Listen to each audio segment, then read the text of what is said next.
Jeff Jarrett, Mark Starr, Scott Steiner won the first fall in a little better than 8 minutes, and now it'll be up to the Cubans and Keith Eric to see if they can get this thing even and have any chance of winning it at all. They are 1 fall down. Referee Jerry Calhoun says, let's get the losing man in. It was Keith Eric, and Eric starts out against Mark Starr. The way the first fall ends is the way the second one has to begin. One of the assassins was trying to start the fall there, claiming that he had been the man pinned. Mark Starr, he and his teammates, Jeff Jarrett and Scott Steiner, 1 fall up here against the Cuban assassins. Brickhouse Brown says they're the choir boys, but I think we know different. Keith Eric, who's in there right now, and Brickhouse Brown, who's at ringside. He almost got him, didn't he? Yeah. Sure did. Brickhouse back out here with the Cuban assassins and Keith Eric.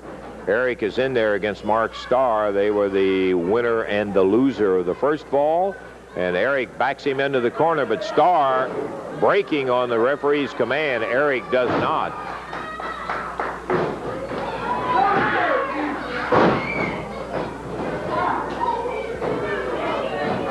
Into the corner and a tag on Jeff Jarrett as Mark Starr wrestles around with Keith Eric. And Eric reverses the arm. Jarrett blocks him, pulls him back toward the corner. He reverses it, gets under very quickly, and drops the elbow right there on the arm of Keith Eric. Eric is wanting the tag. He just can't get there. Jeff's not going to let him over to the corner. Has him on the mat right in the center of the ring. Count of 2. Only a 2 count. Jeff does not have enough of his own body weight to hold that right shoulder down, so he's going to have to work on him some more before he goes for that 3 count. Tag made. Here's Scott Steiner back in. Detroit native Scott Steiner pushes Eric in, whips him across. Whoa! What a drop kick! Man, he caught him right under the chin. This could chin. I was going to say this could be it right there. He really caught him in a great drop kick. I think he might have had him, but the assassin was right there. He was just too close to the ropes, and the assassin was able to reach in and grab a handful of hair and stop it. Eric still on the mat.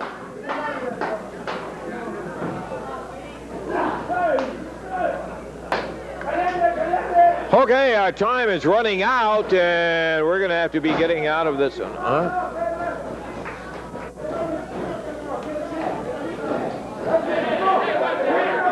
Over in the corner, tag on Cuban assassin number 1, charges in on Mark Starr.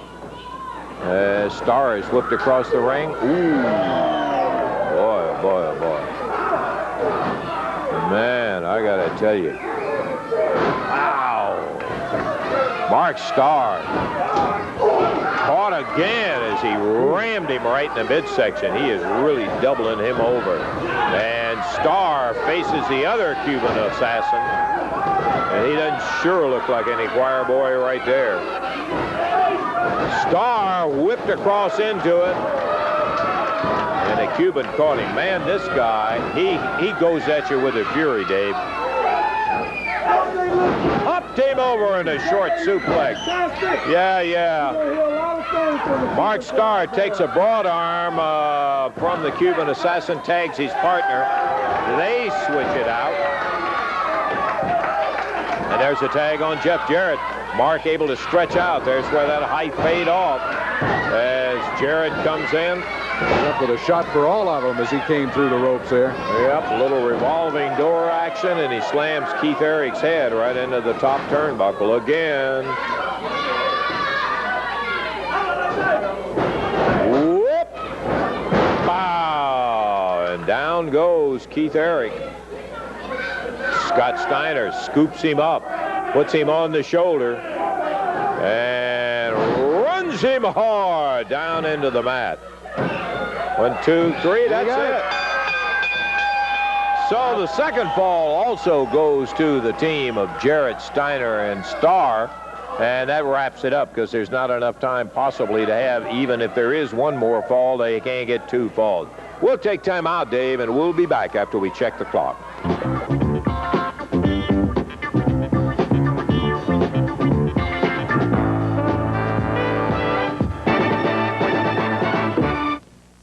it's academic anyhow, other than just having the action, because 2 straight kind of takes care of it. What other action did we have? Well, we opened up with good action today as we joined a match with Billy Travis going against the Blue Knight. Billy taking control of that thing and defeating the Blue Knight rather handily. The official time of the match came in at under 3 minutes. Tommy and Doug Gilbert came in here. The Gilberts going against Alan Reynolds and Doug Dancing, a couple of young guys out of Arkansas. And the Gilberts with an impressive win once again. 2 minutes even the time on that match. Then it was that expiration of time match, the 6-man tag team match that we had been looking forward to. As Lance said during the match, very well matched teams as the Cuban Assassins, Choir Boys, depending on who you want to listen to, and Keith Eric going against the team of Jeff Jarrett, Scott Steiner, and Mark Starr. It was 2 straight falls for the team of Starr, Steiner, and Jarrett, as Mark Starr got the pin in a little over 8 minutes in the first fall. Second fall of action, Scott Steiner is the one who got the pin in a little over 4 minutes. But we had there about 12.5 minutes of some really fine championship wrestling action. It was good. It was good, no question about it. Some other things that happened today. Well, let's see. We had Brother Ernest is sick. Yes. We had Gorgeous Gary Young, who has now joined the Gilberts to watch Missy Hyatt's back and make certain that nobody He's been adopted by the Gilberts. Yes, he has been adopted by the Gilberts. In addition to that, we have Jeff Jarrett, who got involved in a situation with Robert Fuller. And needless to say, he has not made a lifelong friend of Robert Fuller. No. Involved garbage can and all of that sort of thing, where he pounded Robert Fuller with it, and Fuller was steamed. Boy, and he is big. I mean, you know, Fuller's about 6'6" and weighs about 250, you know, something like that. So he's a big son of a gun. And Jeff will have to be looking out for that. Okay, we've enjoyed it. By golly, we hope maybe if you know the answer, even if you want to take a chance on it, you don't have to be absolutely certain. You'll get your entry into the trivia contest. You have through May the 8th, on the weekend, Saturday and Sunday only, to be voting for the referee for the big May the 9th match with Jerry Lawler and Kurt Hennig. So we hope you will get that vote in if you're so inclined. Right now, we got to get out of here. For Dave Brown, Lance Russell saying bye-bye, everybody. The announcers on this program are selected and paid by parties other than this station, namely the promoters of Championship Wrestling.